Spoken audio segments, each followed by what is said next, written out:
அஸ்ஸலாமு அலைக்கும். அவுது பில்லாஹி மினஷ் ஷைத்தானிர் ரஜீம். பிஸ்மில்லாஹிர் ரஹ்மானிர் ரஹீம்.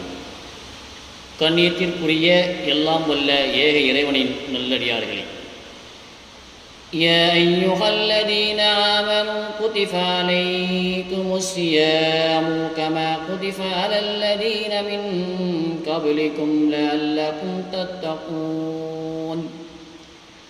நம்பிக்கை கொண்டோரே, நீங்கள் இறைவனை அஞ்சுவதற்காக உங்களுக்கு முன் சென்றோர் மீது கடமையாக்கப்பட்டது போல் உங்களுக்கும் குறிப்பிட்ட நாட்களில் நோன்பு கடமையாக்கப்பட்டுள்ளது. அத்தியாயம் 2 வசனம் 184. நம்மிடம் இறையச்சத்தை ஏற்படுத்துவதற்காக நோன்பு கடமையாக்கப்பட்டுள்ளது என்று இந்த வசனத்தில் அல்லாஹ் கூறுகிறான். இந்த நோன்பின் சிறப்புகள், இதனால் மறுமையில் கிடைக்கக்கூடிய பயன்களை பற்றி இன்ஷா அல்லாஹ் பார்ப்போம். சிறப்பு நுழைவாயில் ஒன்று உள்ளது. சொர்க்கத்தில் ரய்யான் என்று அழைக்கப்படக்கூடிய ஒரு வாசல் இருக்கிறது. மறுமை நாளில் அதன் வழியாக நோன்பாளிகள் நுழைவார்கள். அவர்களை தவிர வேறு யாருமே அதன் வழியாக நுழைய மாட்டார்கள். நோன்பாளிகள் எங்கே என்று கேட்கப்படும். உடனே அவர்கள் எழுவார்கள். அவர்களை தவிர வேறு எவருமே அதன் வழியாக நுழைய மாட்டார்கள். அவர்கள் நுழைந்ததும் அந்த வாசல் அடைக்கப்பட்டுவிடும். அதன் வழியாக வேறு எவரும் நுழைய மாட்டார்கள் என்று அல்லாஹ்வின் தூதர் ஸல்லல்லாஹு அலைஹி வஸல்லம் அவர்கள் கூறினார்கள். இது புகாரியில் 1896 மற்றும் 1897, முஸ்லீமில் 1947வது ஹதீஸாக நாம் பார்க்க முடிகிறது. சுவனத்தில் வாசல் திறப்பு, நரகத்தின் வாசல் அடைப்பு.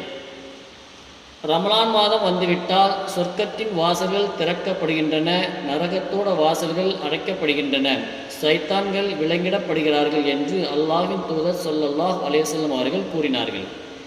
இது புகாரில் 1899வது ஹதீஸாக இடம்பெறுவதை பார்க்க முடிகிறது.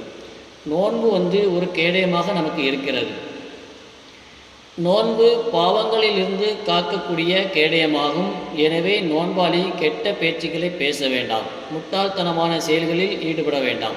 யாரேனும் அவருடன் சண்டைக்கு வந்தால் அல்லது ஏசினால் நான் நோன்பாளி என்று இருமுறை கூறட்டும் என்று அல்லாஹ்வின் தூதர் ஸல்லல்லாஹு அலைஹி வஸல்லம் அவர்கள் கூறினார்கள். இது புகாரில் 1894வது ஹதீஸாக இடம்பெறுகிறது. மனமான வாசனையும் மகத்தான நற்கூலியும். அல்லாஹ்வின் தூதர் ஸல்லல்லாஹு அலைஹி வஸல்லம் அவர்கள் கூறினார்கள், என் உயிர் எவன் கைவசம் இருக்கிறதோ அவன் மேல் ஆணையாக நோன்பாளியின் வாயிலிருந்து வீசும் வாடை அல்லாஹ்விடம் கஸ்தூரியின் வாடையை விட சிறந்ததாகும். எனக்காக நோன்பாளி தனது உணவையும் பானத்தையும் இச்சையையும் விட்டுவிடுகின்றார். நோன்பு எனக்கு உரியது, அதற்கு நானே கூலி கொடுப்பேன். ஒரு நன்மை என்பது அது போன்று 10 மடங்காகும் என்று அல்லாஹ் கூறுகின்றான். இது புகாரியில் 1894வது ஹதீஸாக இடம்பெறுவதை பார்க்க முடிகிறது. நோன்பாளிகளுக்கு நோன்பு வைக்கும்போது 2 மகிழ்ச்சிகள் உள்ளது. நோன்பாளிக்கு 2 மகிழ்ச்சிகள் உள்ளன. நோன்பு துறக்கும் போது அவன் மகிழ்ச்சி அடைகின்றான். தன் இறைவனை சந்திக்கும் போது நோன்பின் காரணமாக அவன் மகிழ்ச்சி அடைகின்றான்.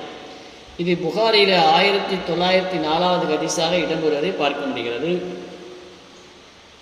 இறைவனுக்குரிய அமல் நோன்பை தவிர ஆதமுடைய மகனின் ஒவ்வொரு செயலும் அவனுக்கு உரியதாகும். நிச்சயமாக நோன்பு மட்டும் எனக்கு உரியது, அதற்கு நானே கூலி கொடுப்பேன் என்று அல்லாஹ் கூறுகிறான்.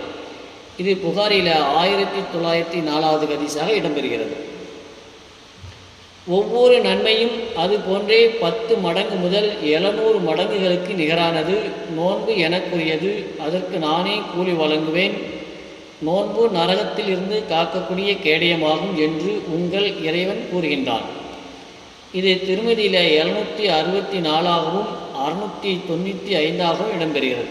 முன் பாவங்கள் மன்னிக்கப்படுதல். யார் நம்பிக்கை கொண்டு நன்மையை எதிர்பார்த்து ரமலான் மாதம் நோன்பு நோக்கிறாரோ அவரது முன்பாவங்கள் மன்னிக்கப்படும் என்பதாக புகாரியில் 38வது ஹதீஸாக இடம்பெறுகிறது.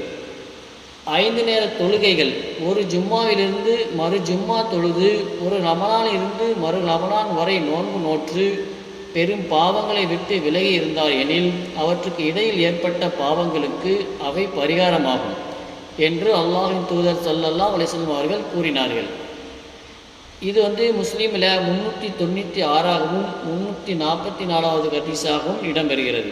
ஆகவே இந்த நோன்பை சரியான முறையில் நோற்று அதன் நன்மைகளை இறைவனிடத்தில் முழுமையாக அடையக்கூடிய, முழுமையாக பெறக்கூடிய மக்களாக அல்லாஹ் நம் அனைவரையும் ஆக்க அருள் உருவானாக. எனவே நாம் இந்த நோன்பை நல்ல முறையில் பயன்படுத்தி நோற்பது மட்டுமில்லாமல் அல்லாஹ்வுடைய வேதமான திருக்குர்ஆனோடு நம்முடைய தொடர்பை அதிகப்படுத்தி அந்த குர்ஆனை நாம் விளங்கி ஓதக்கூடிய பாக்கியத்தையும் அதன் முழு நன்மையையும் அல்லாஹ் நமக்கு பெற்றுக்கொள்வதற்கு வாய்ப்பளிப்பானாக.